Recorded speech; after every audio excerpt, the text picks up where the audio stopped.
Bienvenidos a Infortambo Podcast. En esta primera temporada les traeremos todo el Celatán a sus oídos, así que solamente pónganse cómodos y disfruten del mundo de la lechería.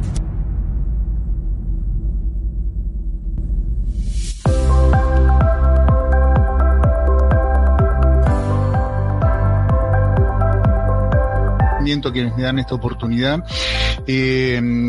Para mí es un doble honor, por un lado porque me encanta ser quien le abra la puerta a importantes disertantes como el caso de Juan o de Pedro después de mí, y también es un placer saber que estamos revalorizando un poco la fisiología, ¿no? Que es, digamos, esencialmente, yo soy un docente de fisiología que se especializó para trabajar un poquito más también en nutrición vitamínica mineral. Y hoy en particular este título, la dieta en el rumen, el efecto que tiene, el balance nutricional, un balance más delicado que va a profundizar especialmente Juan a continuación de mí, esencialmente hace un poco eso, volver a las fuentes, aquel paradigma de, démosle de comer al rumen para que el rumen le dé de comer a la vaca.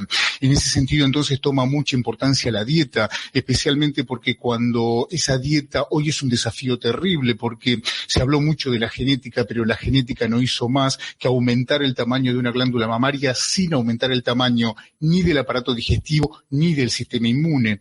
Entonces la única que nos queda es hacer muy bien esa dieta, lograr que quien procesa esa dieta y genera, entonces en definitiva, nutrientes para el organismo, que es el rumen, funcione de la mejor manera posible, y ahí ver que la nutrición se pueda cumplir. En este caso van a actuar como factores limitantes muchísimos elementos en la dieta, pero uno en particular que puede ser particularmente delicado son aminoácidos, en particular metionina. En ese sentido, después de unos 20 minutos de mi presentación, vendrá Juan a explicar más detalles sobre la importancia de la suplementación de la dieta con este tipo de insumos. Esencialmente verán que él les va a comentar que mejoran condiciones productivas que tienen que ver esencialmente con una mejora en el estrés, o sea, una disminución en el daño que provoca el estrés oxidativo. Y por el otro lado, ni más ni menos que una disminución en la incidencia de quien determina qué animales de alta producción que alcanzarían en esa máxima producción en la cuarta lactancia, lo estemos mandando a matar en la segunda lactancia, y es ni más ni menos que el hígado graso. Y en ambos casos entonces contribuye la metionina. Generar fundamentos para todo esto y poder disfrutar más de la charla de Juan es el objetivo general de esta charla. Los objetivos particulares tienen que ver con ir desglosando cada uno de estos puntos. En particular en la dieta, normalmente yo lo que suelo decir es que darle de comer a un animal implica como, tal vez de un modo simplista pero bastante esquemático, es como llenar este triángulo. Siempre la base de la dieta va a ser energía y proteína, ¿está bien? Por eso se contratan nutricionistas que con el menor costo posible tratan de cubrir requerimientos energético-proteicos con los insumos que tienen a mano. Pero esa pirámide solo se va a completar en una punta donde intervienen paquetes tecnológicos de macrominerales, microminerales y vitaminas. Esto quiere decir que nunca, con esto que tiene que ver con mi especialidad, nunca vitaminas y minerales van a salvar una vaca que no come. O sea, si no hay comida, no hay requerimientos de vitaminas y de minerales. Pero, mucho cuidado que un poco de esta línea hacia arriba, donde trabajamos los especialistas en nutrición vitamínica y mineral, sabemos que es importante por ahí que no falte nada, que no falten factores limitantes, porque incluso un microelemento, cualquier elemento que falte acá en la punta de la pirámide o en cualquier otra parte de esta pirámide, va a terminar generando un cono de sombras que va a impedir el aprovechamiento de esa dieta en conjunto. Entonces, la palabra clave es equilibrio. No hay un factor más importante que otro. Cualquiera de los factores de la dieta pueden actuar entonces como factores limitantes. Bien, como les contaba anteriormente, mi especialidad es la nutrición vitamínica mineral, y ya metiéndome un poco en lo que es el estrés oxidativo, un tiempo atrás tenía problemas porque tenía que explicar qué era la nutrición de minerales y también todas las vitaminas, pero eso implicaba no tomarme 20 minutos, sino mucho más tiempo. Tenía que explicar diferentes enfermedades carenciales, por ejemplo, de todos los minerales que están viendo acá, y ya cuando me llegaba la oportunidad de hablar de vitaminas, aún hasta los amigos se iban. Yo tenía que explicar qué podía provocar la carencia de las vitaminas liposolubles, recuerdan el complejo ADEC, o además también las hidrosolubles, como la vitamina C y el complejo B. La verdad que eso terminó siendo muy difícil y uno siempre buscaba puntos de resumen para poder explicar de manera sencilla y práctica qué era la nutrición vitamínica mineral. Y bueno, lo primero que empecé a hacer fue descartar aquello que sabía que no era importante. Así sabía, por ejemplo, que la deficiencia de vitamina K no iba a ser importante en ningún momento. La deficiencia de vitamina D en animales expuestos al sol generalmente no es un problema. Ahora se revalorizó muchísimo cuando hablamos de la inmunidad en vaca lechera de alta producción, pero propongamos por ahora que animales expuestos al sol me permiten dejar de lado la suplementación con vitamina D. De las que me quedaban como opción, como vitaminas, por supuesto que las que son un lío para explicar, realmente un problema porque son complejas, porque tienen que ver con la actividad metabólica, es el complejo B. Pero la gran, digamos, la buena noticia para comprender el complejo B es que el complejo B lo fabrica la flora ruminal. O sea que si cuidamos la salud ruminal, esa flora nos va a aportar la cantidad adecuada de complejo B. Lo único que nos va a pedir en la dieta es un poquito de cobalto para la vitamina B12, pero después B1, B2, B6, todo el complejo B va a ser aportado por la flora ruminal. Por supuesto que hay trabajos que explican que hay respuestas productivas a la suplementación con complejo B, pero es porque en primera instancia estamos lastimando el rumen. Por ejemplo, lo más común con casos de acidosis. Pero si respetamos la salud ruminal y colocamos la cantidad adecuada de cobalto, podemos no pensar en el complejo B. Igual me siguen quedando para contarles en 5 minutos un montón de enfermedades. Sin embargo, lo que yo comprobé es que en realidad, después de estudiar bastante, tardé bastante en darme cuenta que todas estas eran enfermedades, todas distintas. Pero eso que se veía distinto era la expresión clínica de la carencia de cobre, selenio, cobalto. O sea, la carencia de cobre eran animales mal pigmentados, de selenio era músculo blanco, de yodo era bóseo. Pero eso era la punta del iceberg. Eran diferentes solo al final de la expresión. Pero todas esas carencias, en realidad, antes de hacerse clínicas, todo provocaban lo mismo. Generaban menor producción, menor inmunidad y menor fertilidad. No importaba qué carencia después iba a manifestarse clínicamente. Antes de eso, de manera subclínica, me quitaban productividad. Y descubrí que todas ellas provocaban estas 3 consecuencias porque todas intervienen ayudándonos a evitar el estrés oxidativo. Entonces descubrí que lo que teníamos que hacer era estudiar, explicar qué era el estrés oxidativo y ver cómo hacemos para combatirlos. Porque el estrés oxidativo es la expresión de las consecuencias que provocan la deficiencia de todos estos minerales y vitaminas. Ahora bien, ¿cómo hago para explicar qué es estrés oxidativo? En realidad es tristemente sencillo explicar qué es el estrés oxidativo. Cuando uno se mira al espejo y se ve viejo, bueno, eso se llama estrés oxidativo. Y para bien o para mal, es una herramienta fisiológica totalmente natural que la naturaleza generó para que nosotros cumplamos el ciclo biológico. O sea, la naturaleza nos dejó nacer, crecer, reproducirnos, pero para el ciclo biológico es muy importante que sea complementada las etapas de envejecimiento y muerte, de modo tal de que los individuos ya obsoletos no compitan con los más jóvenes. Entonces es importante nacer, crecer, tener un momento de esplendor, pero también es importante envejecer y morir. Y como a nadie le gusta envejecer y morir, la naturaleza generó un mecanismo que nos obliga, nos envejece y nos mata. Ese mecanismo es muy sencillo. Toda la energía que utilizamos para vivir y para producir genera el 3% de esa energía es convertida en un veneno llamado radical libre.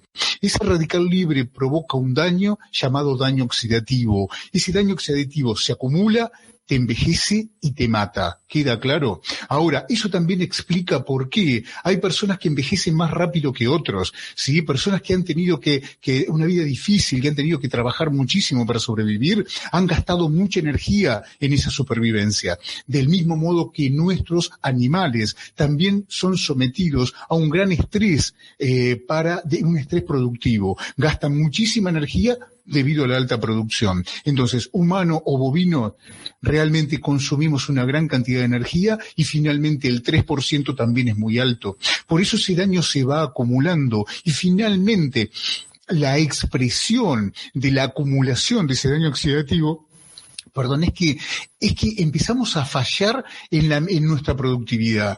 Trabajamos por 1, por 2 y por 3, pero finalmente empezamos a cometer errores muy claros en nuestro trabajo. Lo mismo pasa con los animales. La misma actividad metabólica que fuerza al animal o que se genera el animal cuando es forzado a producir 50 a 100 litros de leche por día, eso genera una cantidad enorme de radicales libres, aparece estrés oxidativo y ese estrés oxidativo es limitante en la producción. De algún modo, entonces, les estoy regalando el secreto de la eterna juventud. Hay que dejar de trabajar. Pero un sistema que nunca van a tener que dejar de utilizar es el sistema inmune porque los mantiene sanos. De cualquier modo, ese sistema inmune, si bien gasta una cantidad de energía muy grande, ayuda a la formación del estrés oxidativo, por eso también el estrés genera fallas en la inmunidad. Y para colmo, los sistemas, el sistema inmune, cada vez que somos invadidos, nosotros o las vacas, por microorganismos, nuestras células de la defensa fagocitan y matan a esos gérmenes. El mecanismo por el cual destruyen a los gérmenes es también la generación de radicales libres, que se niegan a fabricarlo si hay muchos radicales libres, por ejemplo, que vienen de una glándula mamaria. Por eso hay inmunosupresión. Y cuando una vaca lechera se encuentra con que no produce los litros necesarios para los cuales fue condicionada genéticamente y además tiene infecciones como mastitis, metritis, endometritis, obviamente trata de no repetir el ciclo, por eso aparecen fallas reproductivas. Y así es como se completan las 3 patas o las 3 consecuencias del estrés oxidativo. Por eso lo que tenemos que hacer con una buena nutrición vitamínica y mineral es tratar de minimizar ese estrés y que las monedas energéticas queden disponibles no para reparar daño oxidativo, sino para cumplir con estas 3 funciones vitales. Bien. Los invito a que veamos cómo es la fábrica de este veneno. La energía que viene de la dieta, y si no viene de la dieta, viene de las reservas, y después vamos a ver que esto es más grave todavía, es captada en una usina celular que es la mitocondria. Esa mitocondria convierte todo el alimento en ATP, con lo cual el organismo vive y produce. Pero el 3% genera ese veneno, ese radical libre que tenemos opción de inactivarlo, pero en términos generales puede fabricar este veneno llamado hidroxilo, que es una molécula que va a lastimar sí o sí todas las membranas, el ADN, enzimas, estructuras muy importantes, y eso va a generar lo que se llama daño oxidativo. Entonces, si hay daño oxidativo, hay que reparar el daño y después producir, reparar el daño y después respetar la inmunidad, reparar el daño y después volver a las funciones de fertilidad. Entonces, lo que estamos viendo es la explicación de cómo se distrae el metabolismo celular, el metabolismo animal en reparar este daño y empezamos a perder entonces oportunidad productiva, inmunitaria y de fertilidad. ¿Cómo nos defendemos de este problema? Bueno, con lo que se llaman defensas antioxidantes. Tenemos 2 opciones. Por un lado, los minerales que ustedes vieron se meten adentro de una serie de proteínas, que es una palabra media clave. Hoy dijimos, vamos a hablar de proteínas, sobre todo de aminoácidos esenciales como la metionina. Hay proteínas que aceitan este camino verde que ustedes ven acá, que va a hacer que los radicales libres finalmente sean convertidos en agua, se desactiven. Acá actúan entonces minerales unidos a determinadas proteínas. Son tan importantes los minerales como esas proteínas para que, digamos, aceiten este mecanismo de detoxificación de radicales libres. La otra opción son las vitaminas que yo les contaba anteriormente. Esas vitaminas inactivan a este radical libre que es tan dañino. Ahora déjenme contarles un detalle importante. Este radical hidroxilo va a ser inactivado por esas vitaminas, por ejemplo el betacaroteno, que es el precursor de la vitamina A, pero el gran antioxidante es sin duda la vitamina E. La vitamina E recibe el daño e impide que ese daño pase a otras moléculas. Pero esa vitamina E, que actúa como un kamikaze, como un guardaespaldas de las moléculas más nobles, termina lastimado, termina oxidado. Quien regenera la vitamina E es la vitamina C, para lo cual ella queda oxidada. ¿Quién regenera la vitamina C? Un péptido, un tripéptido, una pequeña proteína, si me permiten, llamada glutatión, que regenera la vitamina C, pero ella queda oxidada. Bien, ¿quién regenera el glutatión? El NAD reducido, pero ese NAD reducido queda oxidado. ¿Y quién termina apagando todo esto? Bien, este NAD reducido viene del metabolismo energético. ¿Y la energía de dónde viene? Claramente viene del procesamiento de la dieta a nivel ruminal. La dieta que nosotros estamos dando, si está bien balanceada, va a aportar energía y va a generar proteína dentro de ese rumen, pero ojo, es esencialmente proteína bacteriana.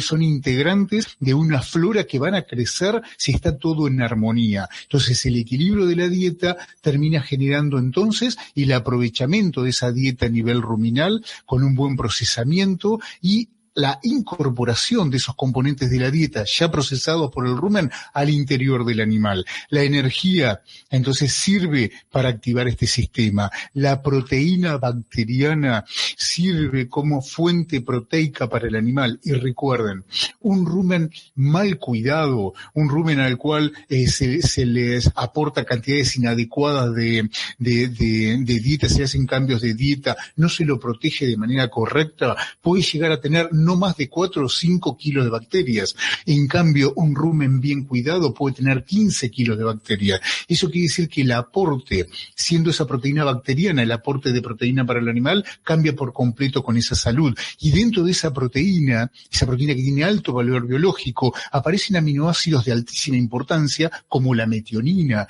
que luego es convertida en cisteína y es la que permite retroalimentar entonces al glutatión y generarlo. Fíjense cómo es importante entonces la energía, es importante la proteína convertida en proteína bacteriana. Pero para que estas vías metabólicas funcionen, hay vitaminas del complejo B, como la B3, la B12, ¿sí?, que aceita la generación de glutatión y la capacidad antioxidante, pero también permite meter el propionato en conversión o en la generación de glucosa. También es muy importante que haya ácido fólico, vitamina B6. Bien, todas estas vitaminas del complejo B también son generadas por la flora ruminal. Por eso nosotros tenemos que decidir si queremos 4 kilos de estos generadores de vitaminas o 15 kilos. ¿Sí? Depende de la salud ruminal. Bien, entonces cuando vemos todo esto decimos, pero entonces ¿era importante la vitamina E y el efecto antioxidante? No, era importante el equilibrio de todos los componentes, ya no solo de la dieta, dentro del rumen y a partir del rumen en el medio interno del animal, porque si alguno falta va a actuar como factor limitante. Por eso, por suerte, hay mucha gente que estudia todos estos sistemas y después de tener muy en cuenta todos los conceptos que van a revisar con Pedro en la última presentación, en esa presentación de lujo que él se va a encargar de hacer, es decir, cuidado con el manejo, porque si además de la buena nutrición hay buen manejo, hay un equilibrio. Pero cuando está el equilibrio aparece algún factor que puede ser limitante. Un factor limitante suele ser la metionina. Por eso cuando se utiliza metionina, aún en pequeñas cantidades, esquivando el rumen e ir directamente al medio interno del animal, se generan efectos metabólicos. ¿Cuáles son esos efectos metabólicos? Mejora la defensa antioxidante y aparecen menos consecuencias productivas, inmunitarias y de fertilidad. Pero hay otro problema muy grave en el posparto de la vaca lechera, que es donde nos jugamos la posibilidad productiva y la sobrevida de ese animal. Pensamos a la vaca por la producción de leche, pero el jefe del organismo es el cerebro. Ese cerebro solo come azúcar, por eso las dietas son pura azúcar, pura glucosa. Almidón o celulosa, hemicelulosa son polímeros de glucosa. Cuando falta, mucho cuidado, posparto de una vaca lechera. Cuando falta, hay una fuente de glucosa en el organismo como el glucógeno, pero se pierde muy rápido. Por eso peleamos permanentemente contra una movilización de reservas, pero cuidado que la movilización de grasa genera una cantidad excesiva de ácidos grasos libres que terminan provocando hígado graso. ¿Por qué la vaca comete este error tan grosero? Porque en realidad la vaca nunca quiso movilizar grasa para sostener la energía del animal, sino que lo que está haciendo es traccionando de una pequeña molécula llamada glicerol, porque no los ácidos grasos, pero sí el glicerol puede ser incorporado al hígado para la fabricación de glucosa, y la glucosa puede ser utilizada para mantener vivo el animal, manteniendo la nutrición del cerebro. Lo que pasa es que al aumentar el tamaño de la glándula mamaria, le dimos a un órgano que no es dependiente de insulina, como el cerebro, la placenta y la glándula mamaria, a tomar cantidades brutales de glucosa, 50 gramos de lactosa, que tiene 2 moléculas de glucosa finalmente, están saliendo por litro de leche. Al aumentar el tamaño de la glándula mamaria, generamos una succión terrible de glucosa. Desesperadamente el organismo moviliza grasa, pero no para obtener energía, sino para obtener glicerol y sintetizar glucosa. Lamentablemente, por cada glicerol quedan libres 3 ácidos grasos. Con uno viviría el animal, con otro genera cetosis y con otro genera hígado graso. Bien, esta señal viene del estímulo generado por la glándula del estrés. La médula adrenal libera adrenalina para provocar lipomovilización, que lamentablemente genera hígado graso. Pero de la corteza, mientras tanto, se está liberando cortisol, que está haciendo lo mismo, generando glucosa, pero a partir de aminoácidos. Al hacerlo, está rompiendo proteínas, está rompiendo anticuerpos, está rompiendo las proteínas antioxidantes, perdemos inmunidad y perdemos capacidad antioxidante. ¿Cómo salimos de semejante desastre? Tratar de elevar la glucemia como podamos. Por eso tenemos que convertirnos en magos del manejo de la nutrición para lograr que finalmente haya un aporte adecuado de ácido propiónico, de propionato, que reemplaza el glicerol, elevemos la glucemia, se libere insulina, y eso va a hacer que no se liberen más adrenalina y cortisol. Pero mientras tanto, lo que necesitamos es un transportador, un carrier, algo que saque la grasa del hígado y la devuelva como grasa subcutánea. Esa molécula se llama VLDL, o lipoproteína de muy baja densidad, y su síntesis es dependiente de metionina. Por eso, por estrés oxidativo y por generación de VLDL, es tan importante respetar este aminoácido que puede actuar como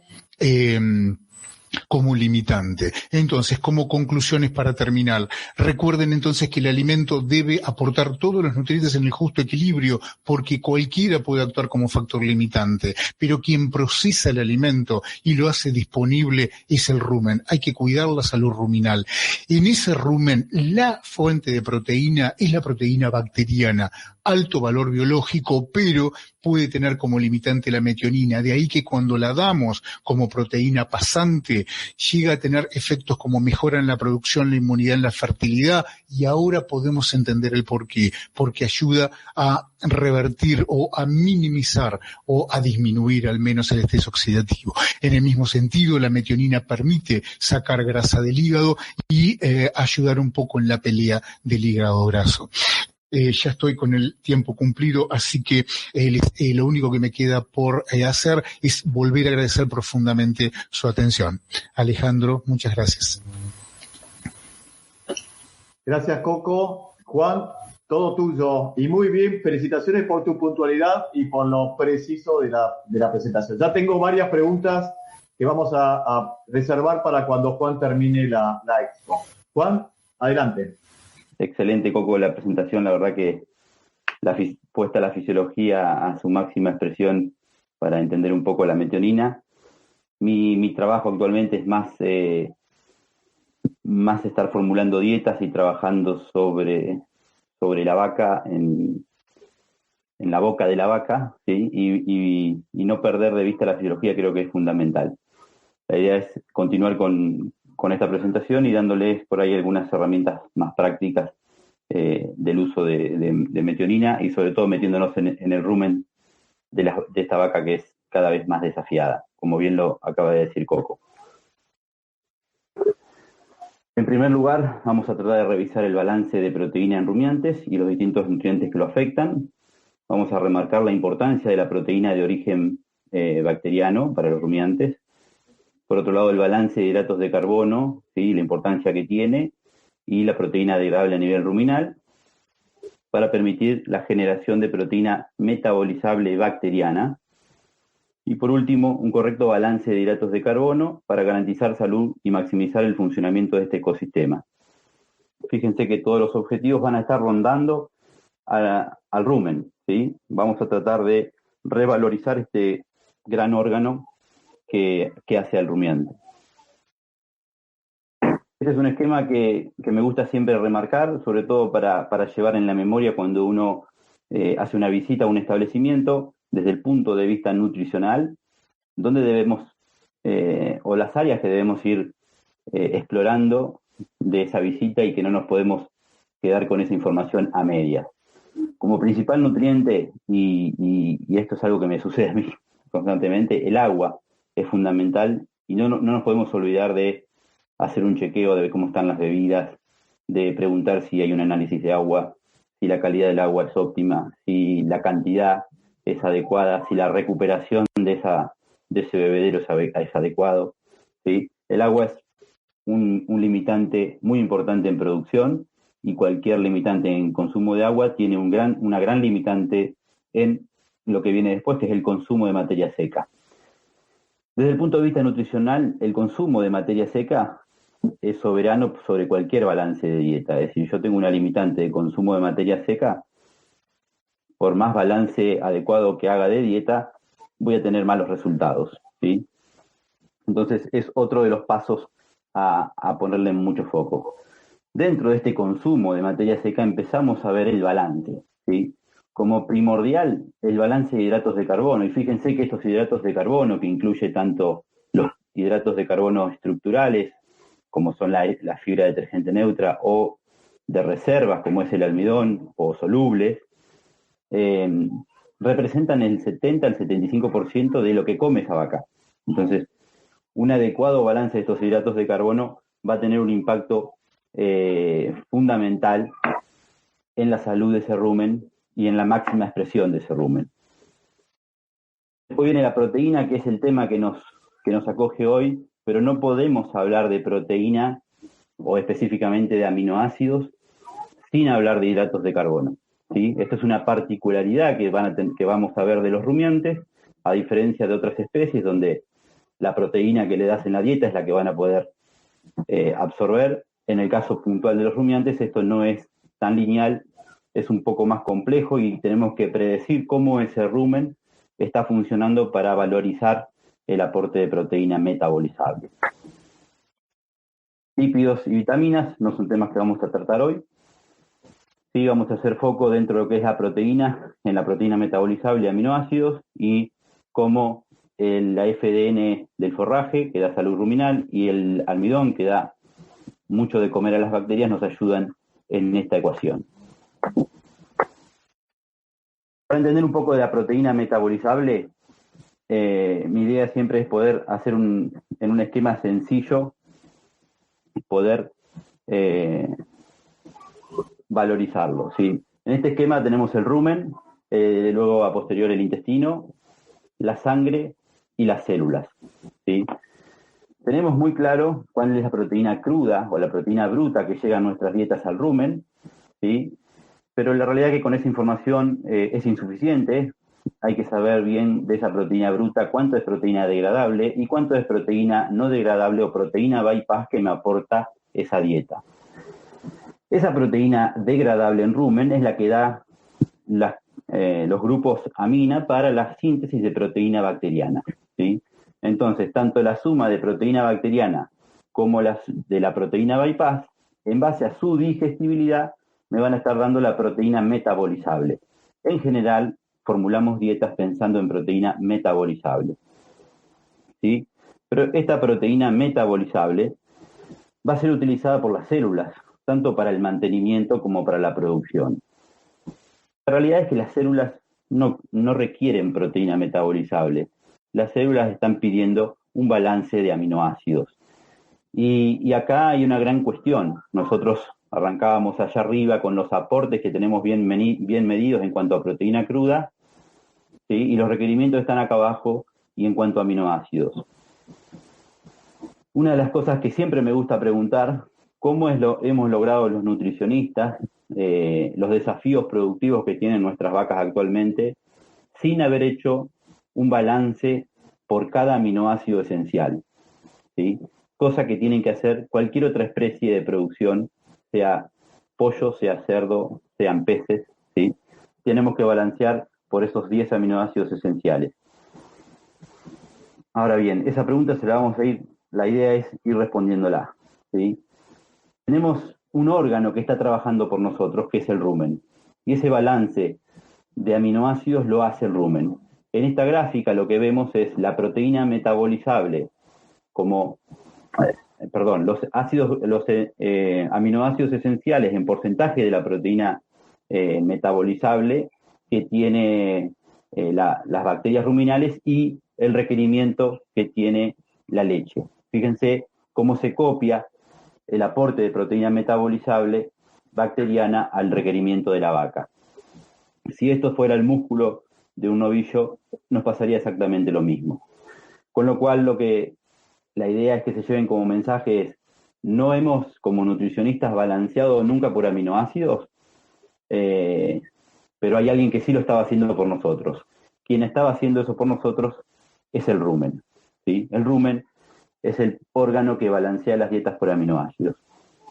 Lamentablemente, con los desafíos productivos que hemos sometido a estas vacas, empiezan a aparecer aminoácidos que son limitantes o que se marcan como limitantes.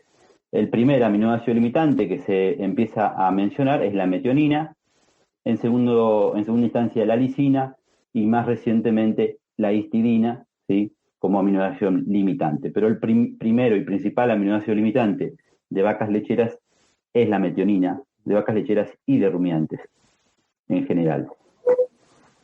Enfocándonos en la proteína metabolizable bacteriana, tenemos que tener presente que esta proteína presenta, como decíamos recién, un perfil de aminoácidos que se ajusta al requerimiento de esta vaca. Pero por otro lado es estable en el tiempo, es decir, no es variable como puede suceder con otras fuentes de proteína que vengan desde la dieta.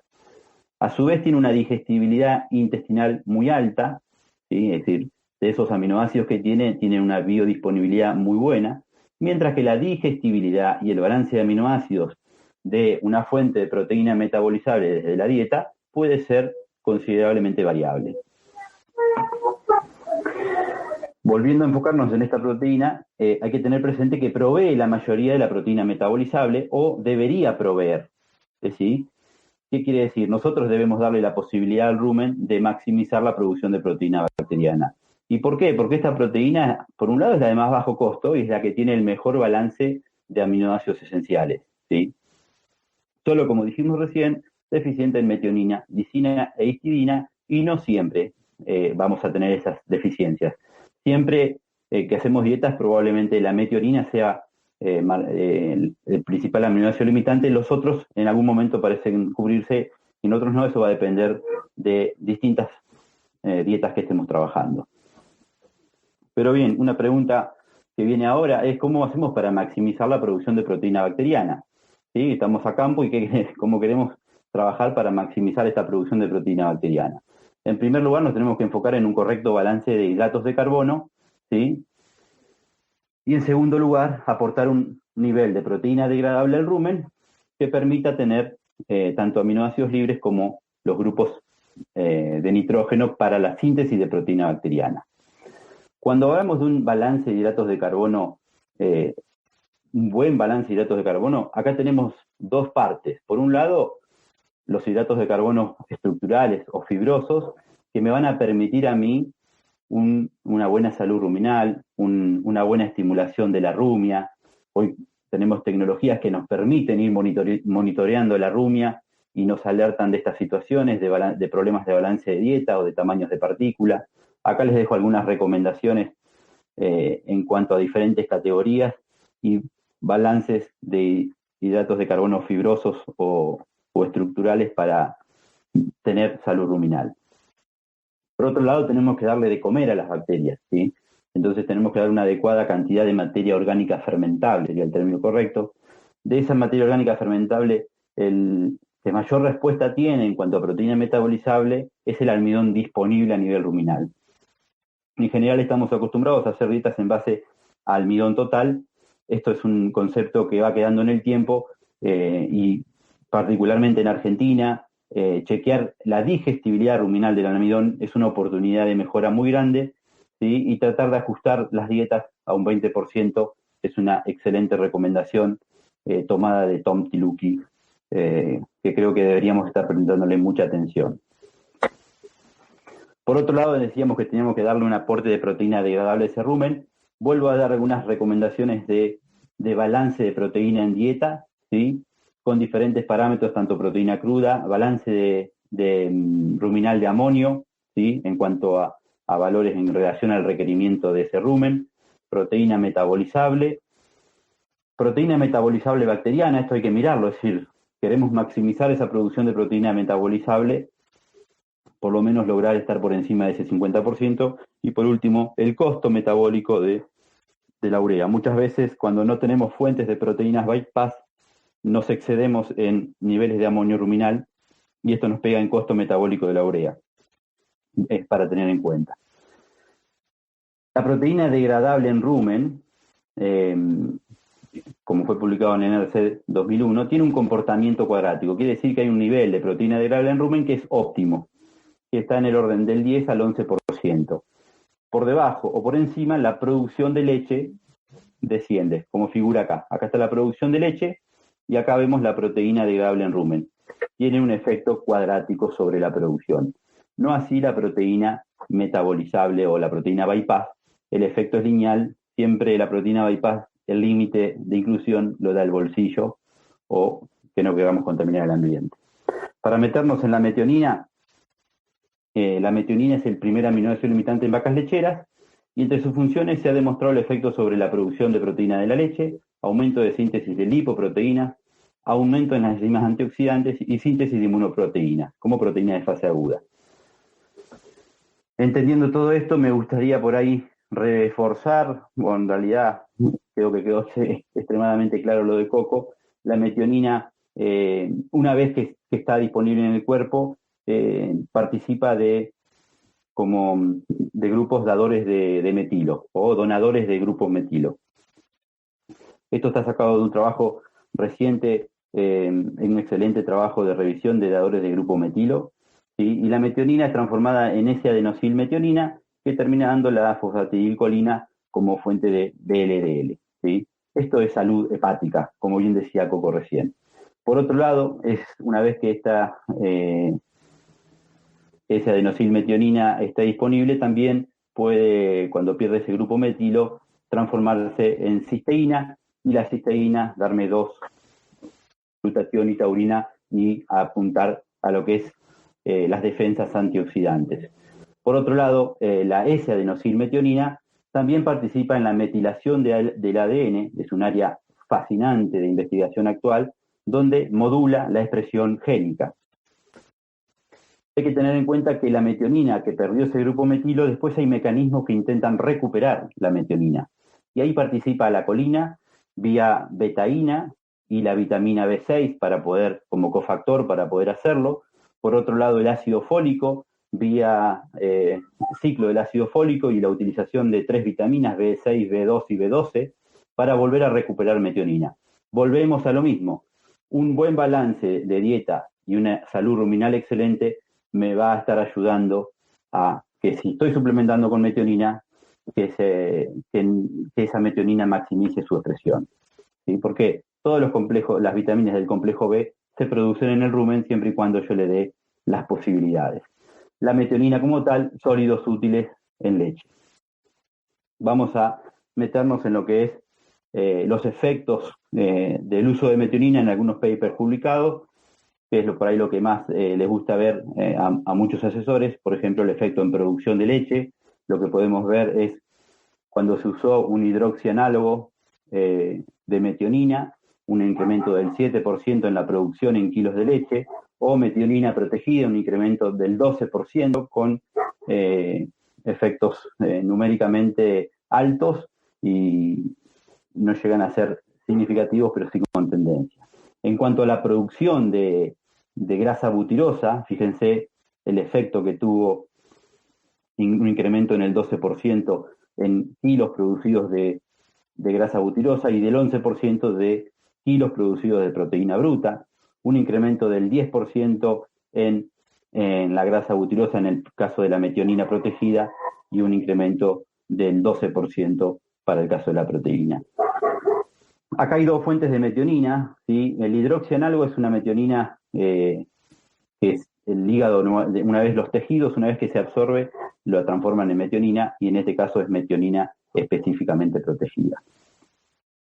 Otro trabajo más reciente de Battistel en el año 2017 con otras fuentes de metionina, también metionina protegida, lo que se pudo ver es que tanto en vacas frescas como vacas de punta, un incremento en la producción de kilos de grasa butirosa del orden del 11%, en la de proteína del 15%, en vacas de punta en el mismo sentido, ¿sí? Fíjense cómo aumentamos la producción de sólidos.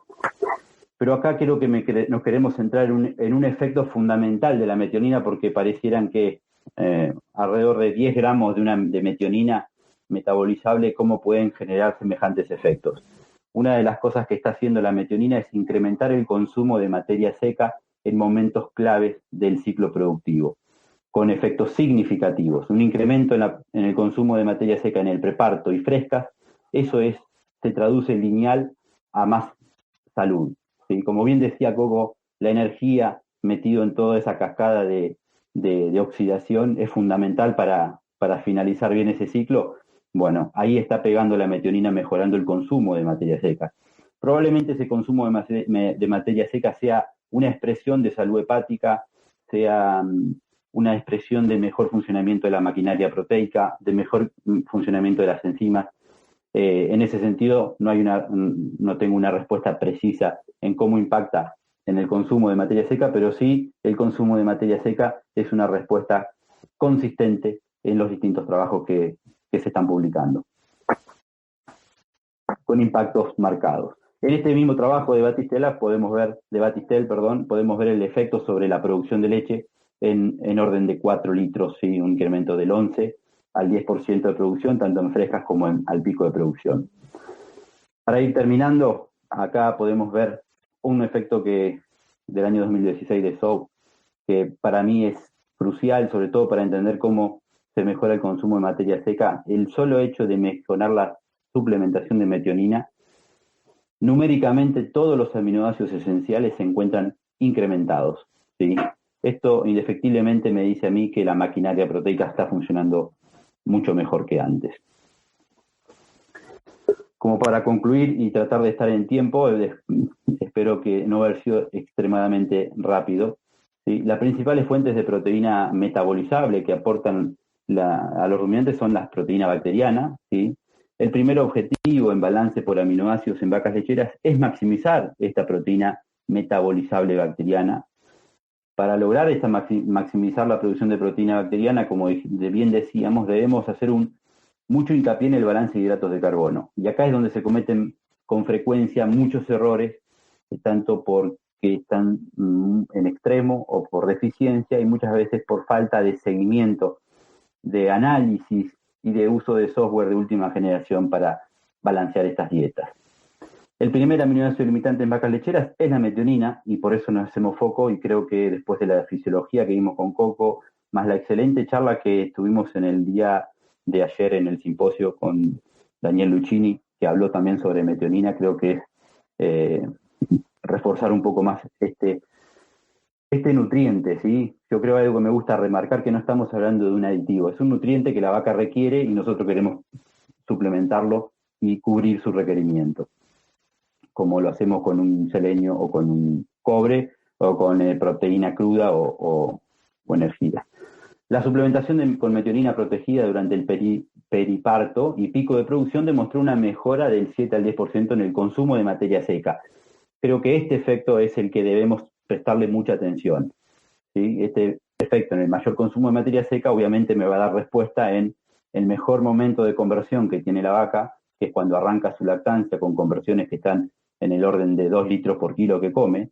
Un impacto en el consumo de materia seca tiene un gran impacto en producción. La metionina protegida mostró tener efecto significativo en la producción de leche de las vacas suplementadas, logrando incrementos del orden del 10 al 11%. Por otro lado, con la metionina protegida se logró incrementar la producción de sólidos útiles. Esto es un tema que en Argentina está en incremento constante, el interés de maximizar la producción de sólidos útiles, y la herramienta nutricional metionina es fundamental. Muchísimas gracias al CEL, la posibilidad de que nos dieron de participar como Bioter. Desde Bioter queremos agradecer a todos los que se están conectando un sábado a estas horas. Creo que, por otro lado, también les venimos a dar, en el caso puntual de la Argentina, donde nos acaban de confinar, una posibilidad de entretenimiento, que esperemos. Gracias, Juan. Gracias, Coco. Primero, 2 comentarios. Muchísimos amigos que se están comunicando a través del chat. Me he anotado algunos países que están hoy participando en estos más de 540 personas que están participando: Panamá, Colombia, Ecuador, Chile, Argentina, Guatemala, Venezuela, amigos de Antioquia y de Caldas. La verdad que un placer la cantidad de gente de toda Latinoamérica, ¿no? Es un verdadero ser latinoamericano. Para Coco, Juan, la primer comentario, la verdad que fue muy provocadora la charla y también muy provocadora las preguntas. Yo voy a tratar primero de resumirles algunas cuestiones, les voy a pedir síntesis para poder aprovechar la máxima cantidad de preguntas. Está claro el tema del desafío de cuidar el rumen. Vos mencionaste, Coco, la idea de un rumen mal cuidado, que no se lo protege, te lleva a caídas en la salud de la vaca, las caídas en la producción. Ahora, algunas preguntas como que planteaba Francisco Garrone o Alberto Martínez planteaban qué tan práctico puede ser una estrategia de balancear aminoácidos en sistemas que no son tan intensivos, que no son tan controlados, digamos. ¿Qué oportunidades pueden tener el uso de esta estrategia en sistemas pastoriles, por ejemplo? Es que, bueno, gracias por la pregunta. En rigor, de verdad, cuando aceleren, a mí me gusta resumir como profe de fisiología, cada vez que a un bovino de alta genética lo metan en el sistema en que lo quieran meter y lo exijan metabólicamente, van a tratar de que ese animal aproveche lo mejor que pueda en la dieta. Yo les diría que es prácticamente lo mismo cualquier situación. La verdad que digamos, si bien es cierto que hay animales confinados que uno le da la sensación de que están expuestos a muchísimo estrés, por ejemplo, en el caso de lecherías con animales encerrados, tengan en cuenta que animales puestos a la intemperie, bajo un montón de condiciones distintas, ¿sí? Con cuestiones de categorización entre ellos más fuertes y más expuestos a manejo. O sea, cuando toqueteamos más los animales, los movemos de un potrero al otro, eso que creemos que es un sistema pastoril extremadamente natural o fisiológico, en realidad lo que tiene en el fondo es la exigencia genética. Y la exigencia genética va a pedir insumos de alta calidad. Y finalmente lo que sale para afrontar esos desafíos es lo que viene del rumen. Y siempre actuará como limitante los mismos factores que hablamos hasta acá. O sea, realmente yo no creo que haya diferencia entre un sistema u otro. No sé, Juan, si opinas distinto, pero para mí no hay diferencias. Sí, digamos, es mucho más desafiante lograr, para un nutricionista, para nosotros que hacemos nutrición, es mucho más desafiante el sistema pastoril, pero en esos casos creo que para maximizar la producción de proteína bacteriana, el foco debería estar en cómo yo logro maximizar el consumo de materia seca. Es la principal, digamos, no es tanto la limitante de balance de dieta como es el consumo de materia seca, porque hay que tener presente que los forrajes, cuando la dieta tiene un nivel de materia seca por debajo del 30%, sabemos que el consumo está limitado porque no le alcanzan las horas del día a la pobre vaca para levantar su potencial consumo de 27 kilos. Entonces los sistemas pastoriles están siempre corriendo atrás del consumo de materia seca. Si tenemos estrategias de maximizar ese consumo de materia seca, probablemente el balance por aminoácidos, volvemos a lo mismo, a lo anterior, tenemos la ventaja de otros nutricionistas que lo va a hacer el rumen por nosotros. ¿Sí? Entonces, en definitiva, cuando come más la vaca, produce más proteína bacteriana, produce más leche. Clarito, no hay excusas, digamos, como para plantear este tipo de estrategias, no importa el sistema. Varias preguntas que se refieren a las fuentes de metionina que se utilizan en la suplementación, ¿no? Sobre qué materias primas uno puede encontrar este aminoácido. Sin duda, Juan, vos. Sí. No, digamos, así como el rumen nos ayuda un montón a balancear por aminoácidos, también nos perjudica muchas veces cuando queremos suplementar uno de ellos específicamente. ¿Por qué? Porque las bacterias ruminales, todo lo que ingresa que tenga cadena carbonada, en primer lugar es energía, entonces lo rompen. Si metemos un aminoácido como una metionina que no está protegida de la degradación ruminal, las bacterias lo rompen y forman su perfil de aminoácidos y seguimos teniendo esa limitante de metionina metabolizable. Con lo cual, la fuente para suplementar una metionina tiene que ser una fuente de metionina protegida, comprobadamente protegida de la degradación ruminal. Y en eso hay que ser muy exigentes al proveedor de esas metioninas con información publicada y demás para poder estar seguros de su uso, ¿sí? Porque puede ocurrir, y de hecho ocurre, que hay muchas fuentes de metionina y no necesariamente todas funcionan de la misma manera.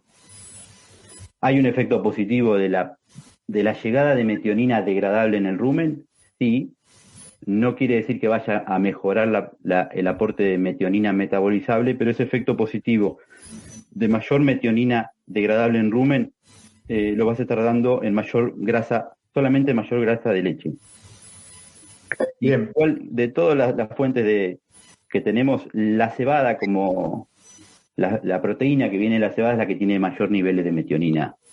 Si por ahí venía la pregunta, pero va a quedar disponible para las bacterias. Otro grupo de preguntas refieren al tema calidad de agua, pH, bloqueo de radicales libres y una consulta puntual sobre la aplicación de cloro en bebederos para bajar carga bacteriana. ¿Cómo juega eso en la relación al desarrollo de la microbiota ruminal? A los dos. A mí en particular lo que me parece es que hay que jugar con mucho cuidado con eso. A ver, para que lo entiendan claramente, estamos colocando una cantidad exagerada de comida a disposición de las bacterias. Las bacterias lo van a degradar demasiado rápido y van a provocar acidosis ruminal. Entonces, conceptualmente es importante repartir la comida todas las veces que puedan y bajar un poco la velocidad de digestión. Por esta razón existió los ionóforos y todos los suplementos que de a poco iremos reemplazando, pero la verdad que la idea es mantener una digestibilidad lo más controlada posible.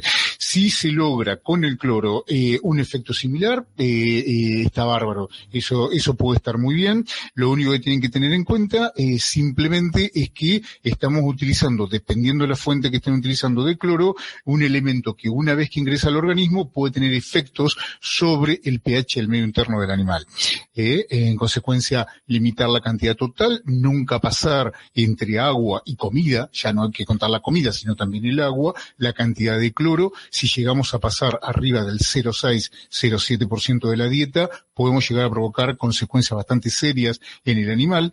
Una, para que se dé una idea, es acidosis, a partir de ahí atontamiento, y un animal que está medio tonto y no come bien, movilizará grasa y provocará cetoacidosis, o sea, un cuadro más grave de acidosis. Con lo cual, como toda herramienta, bien utilizada puede ser una buena idea, pero hay que valorizar la cantidad que estamos incorporando.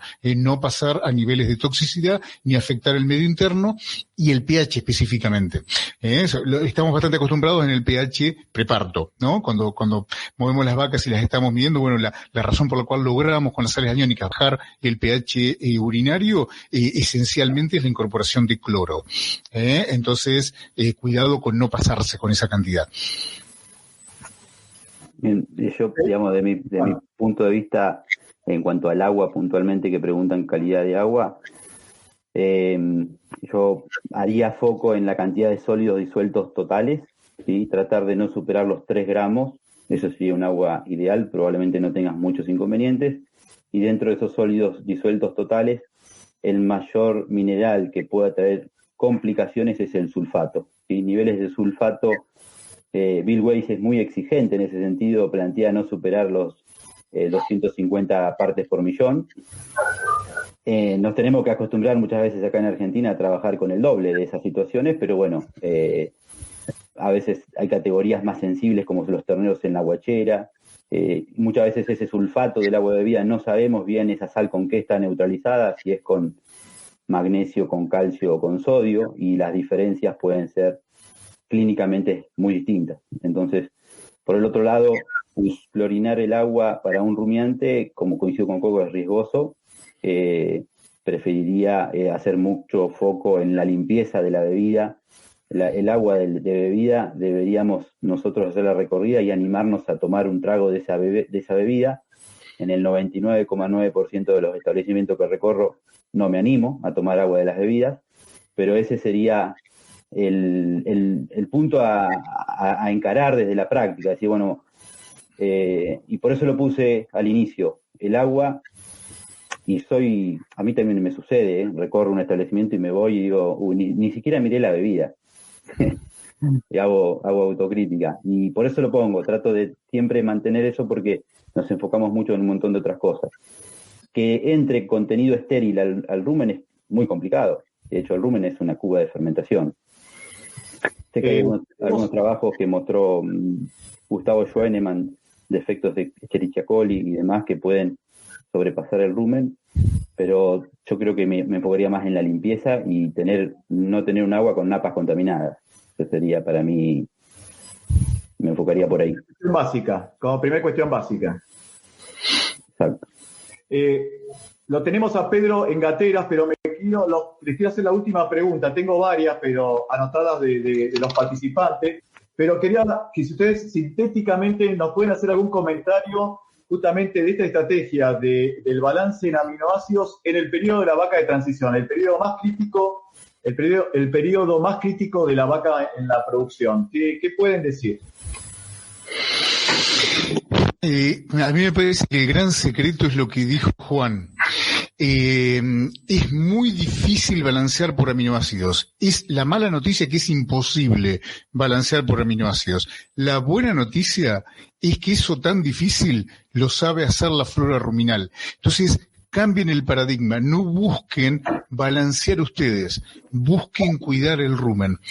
Creo que ese era el resumen, ¿verdad, Juan? No sé qué aportarías.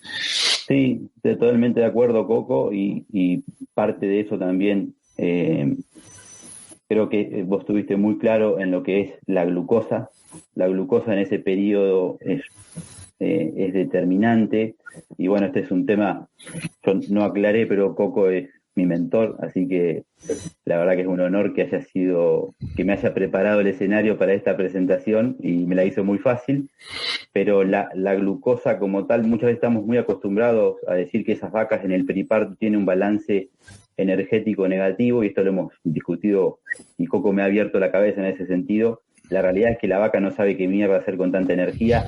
Disculpen que me salió la argentiniada, pero le sobra energía básicamente. Lo que no sabe qué hacer es cómo cubrir la demanda de glucosa de una glándula mamaria que es independiente de insulina, y como lo he escuchado a Coco decir, se le atreve al jefe a competir por esa glucosa. Así, no hay otro órgano que se animaría en la naturaleza, en la evolución normal de cualquier especie, a competir con el sistema nervioso central por glucosa.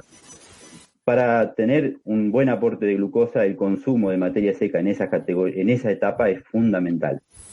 Tener dietas y que permitan un alto consumo preparto y un alto consumo posparto, ya tenés un gol de media cancha anotado, y la metionina en ese sentido te ayuda un montón. Bárbaro, excelente.